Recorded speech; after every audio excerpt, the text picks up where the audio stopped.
Am I wrong for reaching out and asking why none of my so-called family kept me out of foster care? When I, 20 male, was 5, my parents were in an accident and my dad died. My mom survived, but she was left with a severe TBI and brain damage so bad that she has never recovered from it, and she is in a medical facility getting around-the-clock care. My parents had a plan in place for my maternal grandparents to take me if something were to ever happen to them. This was agreed on by my grandparents at the time. That wasn't what happened. I was supposed to be with them, but they wanted my half-siblings in their life instead, and they chose to let me go into foster care, and so did all my other extended family. On both sides. And I know the reason is because my parents cheated on my half-siblings' other parents with each other and made me. I know it was messy before and after I was born. But I always hated knowing that nobody wanted me. I felt so worthless for years, so abandoned and gross.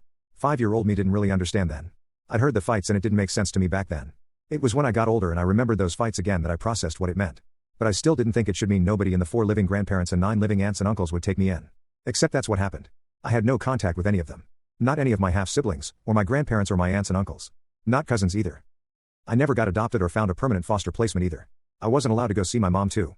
I know she's not the same, but I asked so many times as a kid and it was always denied. When I left foster care, I considered reaching out and asking questions, but I knew I wanted to wait to be in a better place. In case I was met with just endless hate.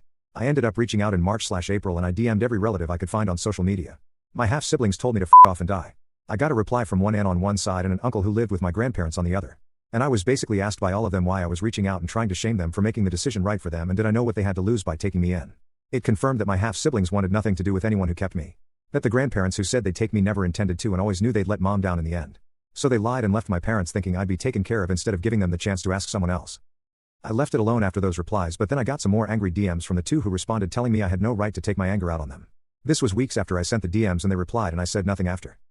I think they're projecting any guilt they might feel, if they can feel any. But AITA for reaching out to begin with?